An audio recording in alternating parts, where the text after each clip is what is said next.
आखिर कितने ब्रह्मांड हैं? हमारी पृथ्वी सौर मंडल के सदस्य है। हमारा सौर मंडल हमारे ब्रह्मांड का एक मामूली सा हिस्सा है। ये ब्रह्मांड पृथ्वी से दिखने वाली आकाश गंगा का एक हिस्सा है। बचपन से लेकर आज तक हम विज्ञान, पृथ्वी, आकाश, चांद, सूरज और दूसरे तारों के बारे में यही किस्से सुनते रहे हैं। वैज्ञानिक ये मानते हैं कि दुनिया में सिर्फ हम ही नहीं, बहुत से ब्रह्मांड हैं, क्योंकि आकाश अनंत है, इसका कोई और छोर नहीं। न हमने इसको पूरा देखा है, न जाना है, न समझा है। तो आखिर ये कैसे कह सकते हैं कि हमारे जैसे कई ब्रह्मांड हैं? असल में ये ख्याल सदियों पुराना है कि हमारे ब्रह्मांड जैसे दूसरे ब्रह्मांड हैं। सबसे पहले 16वीं सदी में कोपरनिकस ने ये कहा था कि पृथ्वी ब्रह्मांड के केंद्र में नहीं। आखिर कितने ब्रह्मांड हैं? कुछ दशक बाद दूसरे यूरोपीय खगोलविद गैलीलियो ने अपनी दूरबीन से देखा कि सितारों से आगे भी सितारे हैं। 16वीं सदी के आखिर तक आते आते इटली के मनोवैज्ञानिक गियोर्दानो ब्रूनो ने पक्के तौर पर कहना शुरू कर दिया था कि आकाश अनंत है और हमारी जैसी दूसरी कई दुनिया इसमें बसती है। 16वीं सदी से 18वीं सदी तक आते आते दूसरे ब्रह्मांड के ख्याल ने इंसान के दिल में पुख्ता तौर पर जगह बना ली थी। 20वीं सदी में आयरलैंड के एडमंड फोर्नियर ने ऐलान कर दिया कि आकाश गंगा में बहुत से ब्रह्मांड बसते हैं। आखिर कितने ब्रह्मांड हैं? अब वैज्ञानिकों के इतने विचार हैं कि मसला हल होने की बजाय और मुश्किल हो जाता है।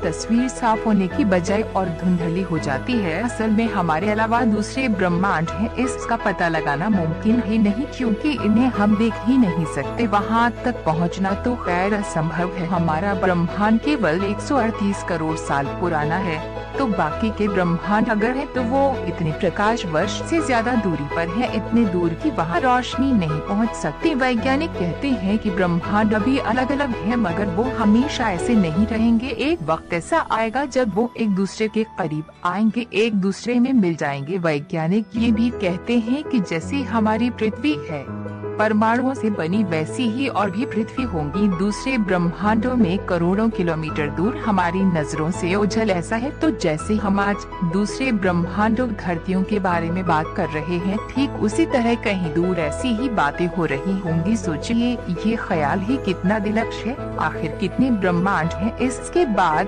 इसका विस्तार होता गया और आज इसका कोई और छोर हमें नहीं मालूम। बिग बैंग थ्योरी के हिसाब से भी एक नहीं कई ब्रह्मांड होने चाहिए जो एक दूसरे से बहुत दूर हैं। कुछ लोग ये भी मानते हैं कि एक ब्रह्मांड से कई छोटे छोटे ब्रह्मांड पैदा होते हैं। ये कुछ उसी तरह है कि जैसे कोई सितारा ब्लैक होल में समा जाए, मगर नए ब्रह्मांड इसी ब्लैक होल से निकलते हैं जिनका धीरे धीरे विस्तार होता जाता है। कई ब्रह्मांड को लेकर वैज्ञानिकों के बीच 5 तरह की थ्योरी चलन में है। इनमें से कोई कहती है कि बिग बैंग से दूसरे ब्रह्मांड पैदा हुए, वहीं कोई ये कहती है कि ब्लैक होल की घटना के ठीक उलट प्रक्रिया से नए ब्रह्मांड पैदा हुआ। एक और थ्योरी ये भी कहती है कि बड़े ब्रह्मांड से दूसरे छोटे ब्रह्मांड पैदा हुए। आखिर कितने ब्रह्मांड हैं? मुश्किल ये है कि इनमें से किसी को भी सच की कसौटी पर कसा नहीं जा सकता, क्योंकि दूसरे ब्रह्मांड अगर है भी तो हमारी पृथ्वी से इतनी दूर की उनकी मौजूदगी की सच्चाई परखी नहीं जा सकती। हाँ, इन सिद्धांतों को कसौटी पर कसकर जरूर ये कहा जा सकता है हालांकि ये सही है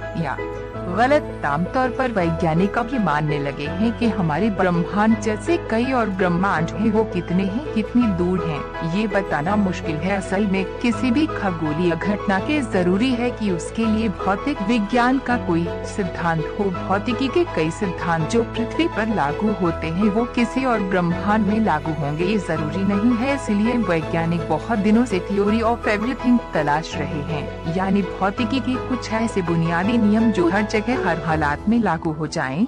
अगर ऐसा हो सका तो हमारे लिए ये समझना आसान हो जाएगा कि हमारी पृथ्वी जैसी कहीं दूर दूसरी पृथ्वी है या नहीं, आकाश में कितने ब्रह्मांड हैं।